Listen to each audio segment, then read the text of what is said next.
สวัสดีวันพระมื้อนี้ก็เป็นวันหยุดของแม่นุชอีกแล้วเนาะจ้าคันวันหยุดใดตรงกับวันพระแม่นุชก็สิส่วนพ่อพญาไปทำบุญอยู่วัดทำบุญตักบาตรถวายภัตตาหารเช้าแม่นุชกับพ่อพญาก็สิทำการอธิษฐานซะก่อนแล้วจังเอาอาหารพวกนี้ไปถวายพระเนาะจ้ามื้อนี้คนก็สิบ่ค่อยหลายปานใดเนาะจ้าเนื่องจากว่าวันพระนั่นบ่แม่นตรงกับวันเสาร์วันอาทิตย์คันวันพระตรงกับวันเสาร์วันอาทิตย์บ่คนสิเต็มศาลาเลยจ้าเอาแม่นุชกับพ่อพญาก็ขอเซลฟี่แน่จักหน่อยพอไปทำบุญอยู่วัดเสร็จแล้วแม่นุชก็สิซื้อดอกไม้มาขึ้นหิ้งพระอยู่บ้านนำนี่คือสิ่งศักดิ์สิทธิ์ที่ใส่ยึดเหนี่ยวจิตใจของแม่นุชและครอบครัวบ่ได้งมง่ายเด้อจ้าแต่ว่าเป็นความเชื่อส่วนบุคคลเนาะเบิ่งแน่นี่อยู่ดีๆมื้อนี้โอ้ยจังได๋นกมาขี่ใส่มือพ่อพญาข่อยเบิ่งแน่กำลังเปิดขวดเครื่องบำรุงกำลังเนาะจ้าแล้วนกจักมาแต่ใส่มาขี่ใส่มือเบิ่งแน่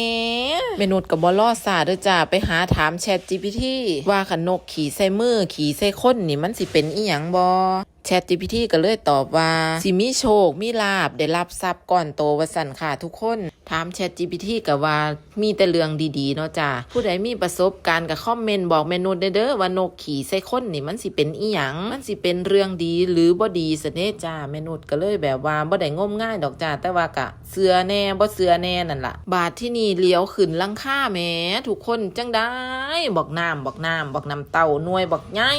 หนึ่งอยู่เทิงหลังคามีอยู่ตั้งหลายหน่วยกว่าสิเหลียวเห็นกว่าสิฮู้จักว่ามันมีบอกน้ำเต่าอยู่เทิงหลังคานี่เนาะจ้ามันก็หน่วยบอกใหญ่แล้วแก่แล้วก็มีเมนูเห็นแล้วก็เลยสั่งการให้พ่อพญาฝ้าเอาลงมาทันทีเลยบาดว่าหน้าพ่อพญาใหญ่แล้วบอกน้ำเต่าใหญ่กว่าหน้าพ่อพญาข่อยอีกหน่วยใหญ่ปานนี้สิเอาไปเฮ็ดหยังกินดีเนาะผู้ใดคิดเมนูบอกน้ำเต่าออกก็คอมเมนต์บอกเมนูได้เด้อจ้าสิเอาไปเฮ็ดตามในความคิดเมนูตอนนี้ก็